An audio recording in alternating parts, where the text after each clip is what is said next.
Welcome to the Avram Davidson Universe. I'm Bob from Wheel of Genre, and this is... Virgil from Literally Books. Yeah, Virgil. We're Yes, we're both here. We're both here. We're very excited to be here. Virgil and I will be doing the Avram Davidson Universe Podcast. We'll be doing conversations, all sorts of things. But I'd really like to talk to you, Virgil, first. Like, what are you most interested in about Avram? Why do this? That's a really good question. For a number of reasons. One is just that I really love his writing, and I really love the subjects that he writes about. Right, so it's very much like I enjoy the kind like sci-fi and fantasy and mystery. So I love the kind of stuff he writes about, and I love the style that he writes in. And there's also just this really great sort of like discovery about Avram too, since he's like this really amazing writer that we sort of kind of like let slip under the radar. That he's not as well remembered as it seems like he should be. Kind of like a hidden treasure, right? And it's just really fun to expose other people to that, and then get them excited as well. So I think it's part of the energy, isn't it? I mean, isn't it just great? It's just so much fun to be like, oh, I found this cool thing everybody forgot about, but I didn't forget. But I didn't forget I found the secret treasure. I think so, too. Every time we read one of the stories, you and I have done a few episodes now together. We've both read a lot of Avram before, and we, of course, have been fans of the show for a long time. But every time I come to a new Avram story I haven't read, and I usually have to read it twice or three times, but every time... it's like a little mystery or a little puzzle that is completely mind-blowing. And it's like nothing I've ever read before. It's always it is a certain genre. It might be fantasy or it might be science fiction, but it's a new approach that I just haven't come across before. Yeah, that's so true. It's like every story is almost like a little discovery. It's always like you're not really a lot of times. Especially like, for example, of course, I have my daughter is reading it right now, but my Avram Davidson Treasury that has just a collection of his work throughout, from the 50s all the way up to, I think, the 90s, and maybe even a little past that.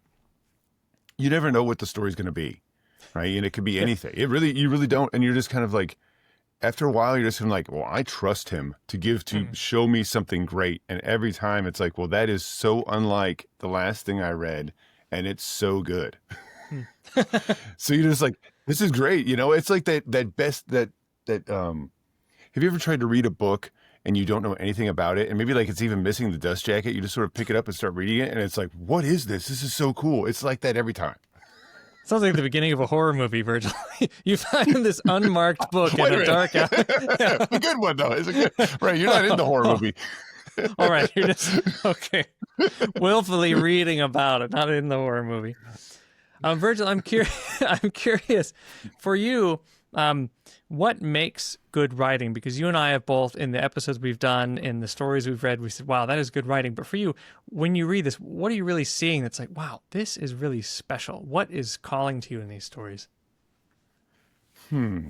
So that's a good question, because it's easy to say things like good writing, even though like writing is not a thing. It's like it's not really a thing that has the quality of good, is maybe not the best way to say it, but it's true. I use it all the time too. We all do that.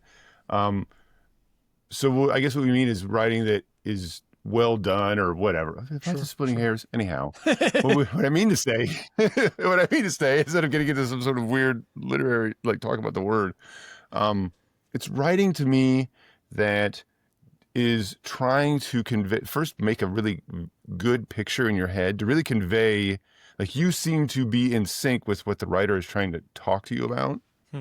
And that might mean just like you understand what they mean, or that you seem to start to exist within that story that they're telling you about. So you can visualize this thing that you're seeing, and also to tell you, and part of that is to use language that you haven't seen 100 times, to not use things like, oh, let the cat out of the bag or something like that, but to do it in a way that isn't just like confusing, right? Because we could all we could all just take a sentence and like move the words around and like, oh yeah. But there's a certain art to giving you an unexpected sentence that conveys the meanings really precisely. And I think that there's a lot of Avram saying things not in a stock phrase that conveys the message so vividly, and also and somehow like fits in with the mood or the theme of the story. It seems to fit within that world or that landscape that the story exists in. And I think Avram just has that down. It's very much to me, like very much a classic storyteller, like a really professional storyteller who knows his audience. He knows what his audience needs to hear, how to pull them in and get them interested. Virgil, you painted such a picture in my mind. I just got sucked back into my own past.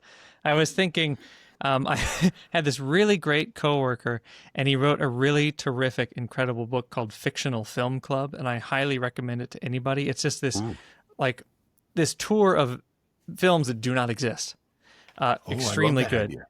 Yeah, Fictional Film Club. His name is Mark Savage, but he's a musician too, and we used to go and see him do his performances, and he had this performance. It was called Mind Meld with Mark, and he would say, "Mind meld with Mark." He was British, and then everyone would start going like this, "Mind meld with Mark." But when you when you read Avram Davidson, you kind of mind meld with the author. You mind meld with the story because it's so clear. Even if he's the story we're going to talk about later feels like I really don't know about this area that he's talking about. I don't really know about this myth, but the whole time I'm completely inside the story and I can't get away. In a good way. It's right there, Right. And something else, to speak about the story that we'll talk about in a little while, he has such a great use of character voice too. Yeah. And you feel like you picture that person talking, even if you don't get a description of them. Somehow that's so true. It's like you immediately start painting this picture of this character, right? And but what's great is it's never like a bad character, like a cartoonish characterization of someone. It feels like, you know what I mean? It's not like insulting is not the word. He's not insulting. It's like it's like a really good understanding of that person's mode of speech and how they would phrase and how they think. And I really love it. He has a lot of just like those sort of like altering the language, like changing the way that the word is written to make you hear the way that person says the word. I can't think of what that term is called, but there's a word for that. There's a word for that. Yeah. And it's not corny, it's not overdone, it's not forced, it's very natural, and it kind of makes everything feel alive. So not only are the descriptions alive, the scenes are alive, the people themselves in their dialogue, in their narration feels alive too, the different vernaculars that they're using. I want to ask you what you're most excited about. It's hard to say because Avram Davidson wrote in so many different genres. But I am really interested because for Wheel of Genre right now, we're reading that whole weird anthology. And I've come across quite a few of the Avram stories that feel very much like weird fiction. The Goobers, for example, where, it's good. It's a good one. It's a great one. And it's, this promise that there are these weird things, people don't believe it. And then these weird kind of inexplicable things show up and it resets your picture of reality. So I'm really interested in more weird fiction. And if anyone watching has recommendations for Avram's weirdest fiction, I would love to know. But what are you interested in, Virgil? So I do like that. I do. So I really enjoy his sort of these fantasy stories that he tells, where it feels like it's hard to say I guess you would say it's magical realism. That's what I call it. Although I don't know if it technically fits the definition, but then I don't know if I know the technical definition anyway. But it feels like magical realism. But what I guess I mean by that is this sort of sense of where you're in this reality. You're in the reality that you and I are talking in right now. And it's like you get pulled into this fantasy world that seems to still be fantastic even to the characters in it, but also isn't so jarring that everybody just runs around going, I can't believe that ghosts exist. What I mean? It's like nobody's doing that. Whoa.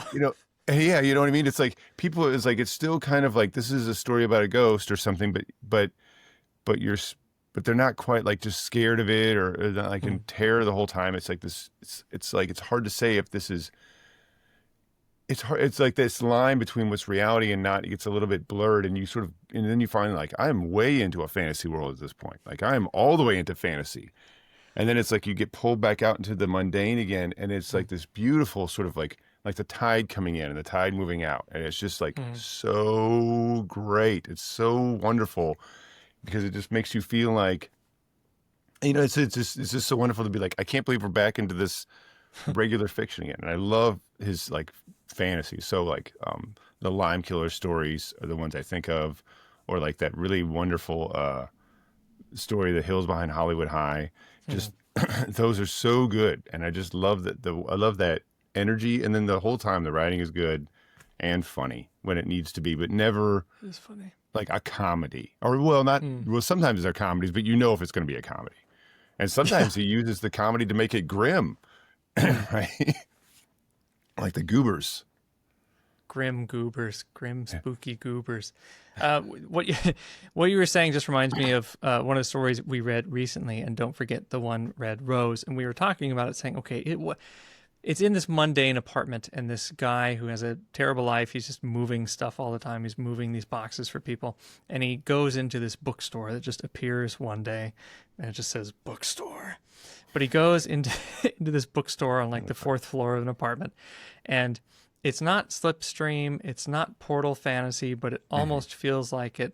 It's not as if the room literally expands when he walks in, but something about going through that mundane door and having all these magical objects, it's like history is kind of manifesting itself to you through many of these miraculous, they're not really miraculous even, they're just regular objects, but the way that he writes about them and the reverence that these characters have for these objects really makes you feel like you're thrown into fantasy until my alarm clock goes off and I have to leave and go back down those stairs to to Mungo, the boss. Yeah, Mungo, that's right. Yeah.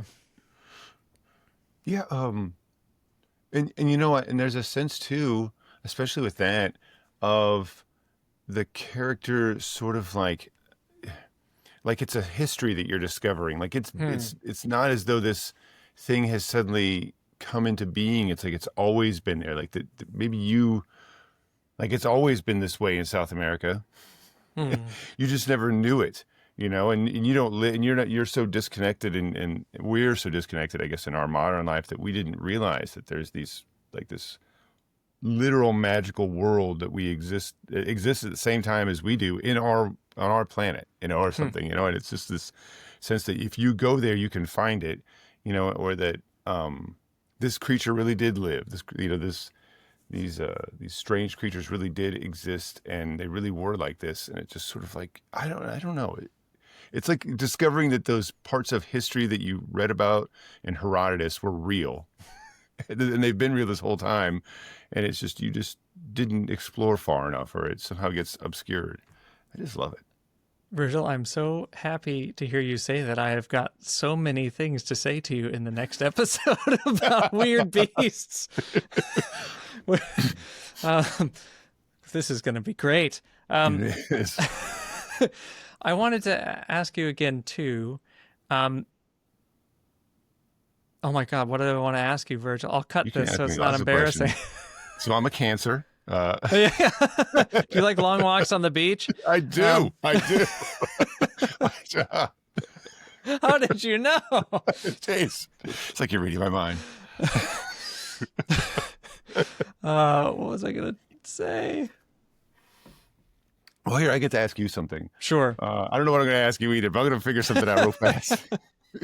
Well, what part of Avram's writing are you most excited to explore? Is there a certain theme or idea or style of writing of his that really speaks to you, that really, really interests you? You know what? So in addition to like weird stuff and then exploring how he, I don't want to say deconstructs genres, but when he participates in a genre, he's doing something that's not satirizing it, but is kind of looking at its parts while also constructing it.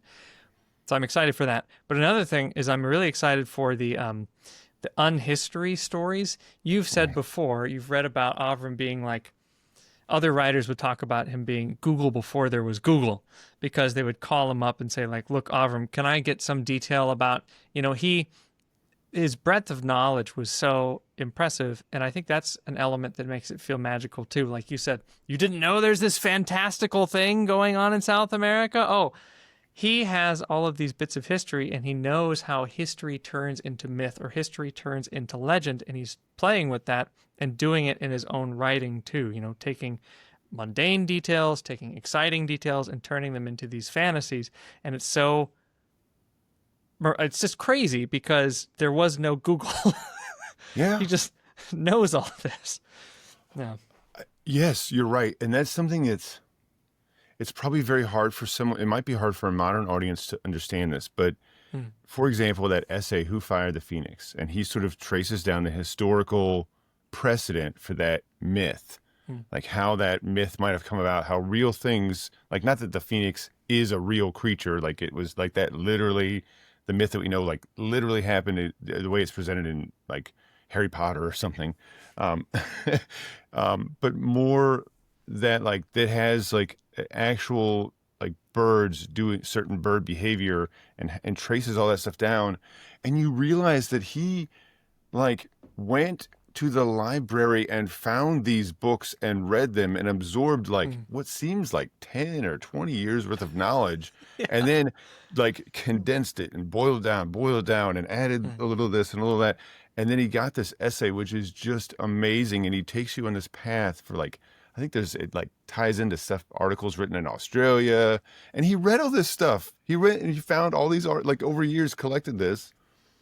It's so amazing. It's such and that's just one of like 12 essays or 9. I can't remember how many is in that book. I have it somewhere over here, but all these, and that's just one example of it. And you're like, wow, this is so neat. I remember when I read that essay, I was like, wow, just so cool that he was able to like essentially do this, like prove this, essentially. And I feel like, oh, people are like, oh, this, like some of you watch a YouTube video now, somebody's like, oh yeah, this and this is like this. It's like, yeah, you just did the easy stuff. You did Google. Like somebody, like now imagine if you were Google and you had to go and read all those articles that Google read so it could tell you that.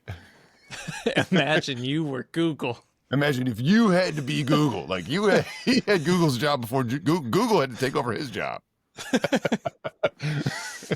That's a tough burden to be Google. Google's sweating it. Google's sweating it. Those little vans that drive around doing the Google Street View. I know everything. Well, if you can hear, the wind is really picking up outside my house. Oh my goodness. Zach from Wheel of Genre was telling me about the podcast that I'm on. I think it's called A Commonplace Book or A Common Book, if anyone's watching and they can remember the actual title. There was this, not really trend, just like this phenomenon that lasted centuries, of people would bring these little books, and whenever they would hear something interesting, they would write it down and alphabetically. So they would have like the book with all of the letters of their language, go to whatever page. And, oh, okay. Today I heard about elephants. So you go to page E and you write whatever thing you heard about elephants. And apparently that's what Herman Melville was doing, something similar to this, when he was writing Moby Dick, where he was just learning everything about whales, incorporating anything about the Bible. And then he just one day basically published that, that book that he'd been recording. And then there are speculations that also Shakespeare was doing that often because he was borrowing from so many different histories. But apparently The Tempest is also lots of not just the histories but hearsay, because it's not really historical, but borrowing things, putting them in and condensing them, like you said, into one book, one story. Yeah, and it's just and when I think it, and of course this goes a little bit, I don't know if I talked about this anecdote before or not, but there was going back to the Phoenix. I remember reading an article somewhere where someone he wrote a book called The Phoenix in the Mirror. Oh, yeah. And he was signing, he was somewhere out and about, like at a convention or something, and someone met him who had read it and loved it. And I said, "Oh, I love your Phoenix." And he was like, "Well, you understand this is a creature from myth." And this person thought that he had invented it, that his presentation was so authoritative that he had created, that he was the creator of the Phoenix. It was his idea. He's like, "Oh, no, no, no. This is a myth. This is an old myth. You don't know about the Phoenix?" And I like that I guess that he could present it in such a way that sounded so fresh. Because, and then part of that was because of the breadth of his knowledge. Like he knew so much, he had like incorporated so much into his thoughts that he could recall it without it seeming like just a recounting of what he read. It didn't just, not a regurgitation, but sort of a fresh presentation of that information. And so, I don't know, it was great. Fresh and alive. It makes me, you know, a lot about, and we're going to talk about this in our next episode. You know a lot of more than I do about the Lime Killer series, and that sounds like a very interesting thing I want to learn more about too, because I know that these are set in what's called British Hidalgo, but it's, you know, a fictionalized version of Honduras or Belize.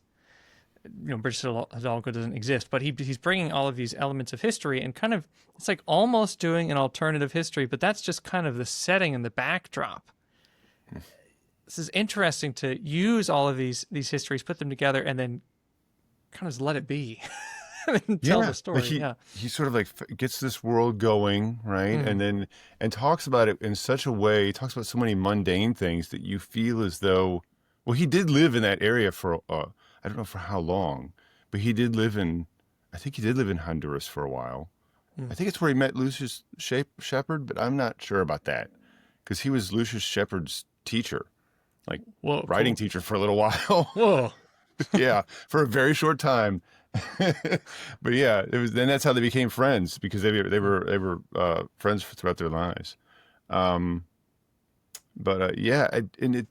all those mundane details really that world feels so lived in. It just you think this must be true. I'm not, like this must be the way this is. This must be the way that the name of that shipping company. All those details are there, but it's never. But they're the way that you and I would talk about, like, oh yeah, did you go to the Home Depot down the street? Yeah, over there, and what's we call it? And it's like that, and it's like there's so much extra work that goes on in the background to get all those names right and to have it make sense that this guy's shipping lumber and this over here, and that the price is too much, and so we ship it. There's one of the stories where he talks about like, well, I bought a bunch of like building materials, but I keep them way upriver because it's too much of a pain to bring them downriver.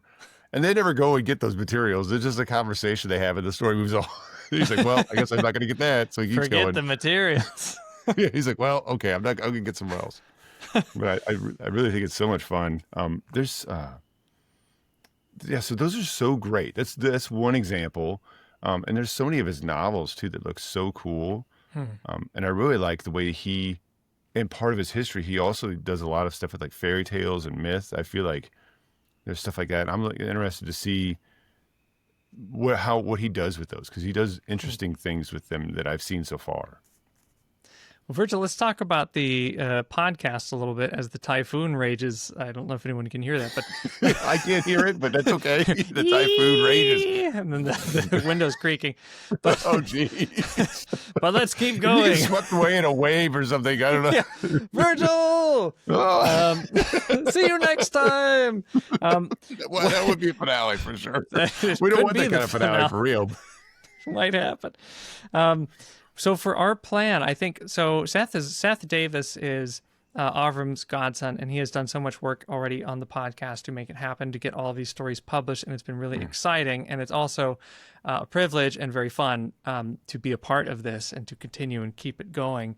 And what I'm hoping we can do is conversations about what we think is really interesting, going on, talking about the stories you said, the novels you talked about, maybe doing some interviews. What are you most excited to do for the podcast?